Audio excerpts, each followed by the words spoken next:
Student, today we will talk about ploidy. Ploidy क्या है? Number of chromosome present in the set. यहाँ देखिए set के form में क्रोमोसोम प्रेजेंट हैं. क्रोमोसोम का एक सेट, दो सेट, तीन सेट और चार सेट. तो ये हो गए हमारा haploid, diploid, triploid and tetraploid. चार सेट हैं. इसके अंदर क्रोमोसोम की संख्या कुछ भी हो सकती है, लेकिन ये सेट में प्रेजेंट है तो क्या कहलाया है? प्लॉइडी. बहुत ही सिंपल है, बिल्कुल भी कंफ्यूज नहीं होना है. अगर हम 46 मानते हैं, ह्यूमन में है, हम सबको मालूम है ह्यूमन में 46 होते हैं, लेकिन जब गैमेट्स बनते हैं मियोसिस के बाद तो वो गैमेट्स में कितने होते हैं? 23. तो एक सेट में है 23, एक सेट में 23. अब ये दोनों सेट मिल गए तो हो गए 46. ऐसा कब होता है? जब जाइगोट बनेगा. तो हमेशा जो जाइगोट है वो गैमेट्स का डबल क्रोमोसोम लेता है. तो यहाँ पर 23 है एक सेट. जब दो सेट हो गए 23 के तो कितना हो गया? ये 23 के दो सेट हैं तो ये हो गया डिप्लॉइड. एक सेट है तो हैप्लॉइड, तीन सेट है तो ट्रिप्लॉइड. एंडोस्पर्म में 3n होता है एंड 4 सेट है तो टेट्राप्लॉइड. तो एक सेट को, प्राइमरी बेसिक नंबर को हम n मानते हैं. तो यहाँ पर तो एक ही सेट है n का, यहाँ 2n हो गया, यहाँ 3n हो गया और यहाँ 4n हो गया. तो इस तरीके से हम प्लॉइडी को बोल सकते हैं सेट ऑफ क्रोमोसोम. एक सेट, दो सेट, तीन सेट, चार सेट, पांच सेट, 6 सेट, इस तरीके से उसके नाम होते हैं. अगर हम डेफिनेशन की बात करें तो repetition of the primary basic number of chromosome in a cell is known as ploidy. तो कितने बार रिपीट हुआ है? यहाँ पर तो एक ही बार है, यहाँ पर 2 बार रिपीट हुए एंड यहाँ पर 3 बार और यहाँ पर 4 बार रिपीट हुए हैं. सेकेंड स्लाइड में हम देखने वाले हैं कि कैसे हम फाइंड आउट करेंगे number of chromosome. For example ये पेरेंट सेल है, पेरेंट सेल में 46 है. तो मियोसिस के बाद क्या होता है? नंबर ऑफ क्रोमोसोम हाफ हो जाते हैं. तो n/2, n/2 कितना हुआ? 23. यहाँ पर 12 है तो n/2 हो गया 6. तो ये हो गए gametes. Gametes always half from parent cell. लेकिन जब हम पेरेंट सेल की बात करेंगे वो क्या करेगा? 2 into n. कैसे निकालेंगे हम? 2 into n. यहाँ पर n है 21, 2 into n कितना हो गया? 42.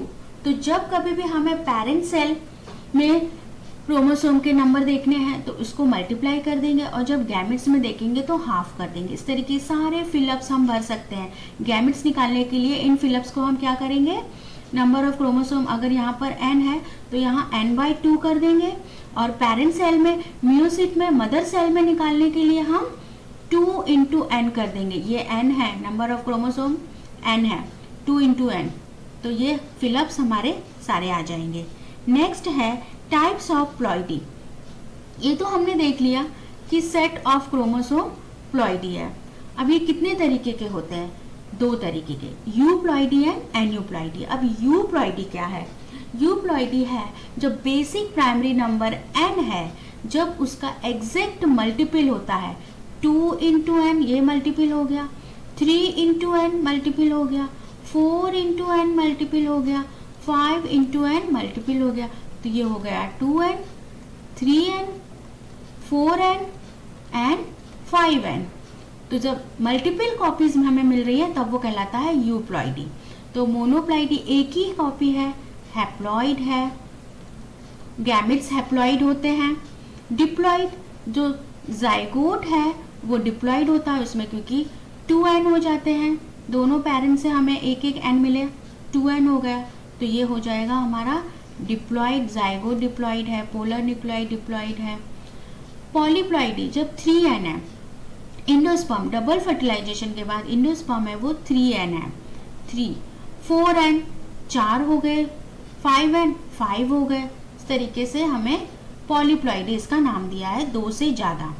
तो मोनोप्लॉइडी डिप्लॉइडी एंड पॉलीप्लॉइडी जब एग्जैक्ट कॉपी है basic primary number of chromosome की। सेकेंड है एन्यूप्लॉइडी कैटेगरी। एन्यूप्लॉइडी क्या होता है, जब हम क्रोमोसोम नंबर में कुछ भी लेस होता है या ऐड होता है, जब क्रोमोसोम में कुछ डिलीट हो रहा है या ऐड हो रहा है तब वो कहलाता है एन्यूप्लॉइडी। तो जब घटेगा तब वो कम हो जाएगा, कम मतलब हाइपो, और जब उसमें ऐड होगा तो बढ़ जाएगा हाइपर। हाइपर मतलब बढ़ना, हाइपो मतलब घटना। तो जब घटेंगे क्रोमोसोम तब वो क्या कहलाता है, एक कहलाएगा मोनोसोमी। दूसरी कैटेगरी इसमें भी है नलीसोमी। मोनोसोमी में एक क्रोमोसोम घटेगा, नलीसोमी में 2 क्रोमोसोम घटेंगे, मतलब क्रोमोसोम जब डिलीट होंगे तब वो हाइपोप्लॉइडी, कम हो जाएगी संख्या क्रोमोसोम की। हाइपरप्लॉइडी में क्रोमोसोम नंबर बढ़ जाएंगे क्योंकि उसमें क्रोमोसोम ऐड हो रहा है। इसमें एग्जाम्पल है ट्राइसोमी में, जैसे कि 2n+1, और एक है टेट्रासोमी 2n+2। टेट्रासोमी में 2 की बजाय क्रोमोसोम 2 होने चाहिए, लेकिन उसमें 2 और एक्स्ट्रा जुड़ गए, मतलब इसमें 4 कॉपी हो गई। यहाँ पर 2 होने चाहिए लेकिन एक और ऐड हो गया, मतलब कि 3 कॉपी हो गई, तो यहाँ पर क्रोमोसोम संख्या बढ़ गई। तो कोई भी जब भी हम पढ़ने वाले हैं आगे क्रोमोसोमल डिसऑर्डर, जैसे कि डाउन सिंड्रोम है, टर्नर सिंड्रोम है, वो इस कैटेगरी में आते हैं। नेक्स्ट स्लाइड में हम देखने वाले हैं, देखिए कौन कौन से जो हमारे embryo sac, synergy, antipodal, egg cell, इसमें प्लॉइडी कितनी है, कहाँ पर n है और कहाँ पर 2n है। तो this is all about ploidy. Next video में हम किसी नेक्स्ट टॉपिक के बारे में पढ़ेंगे।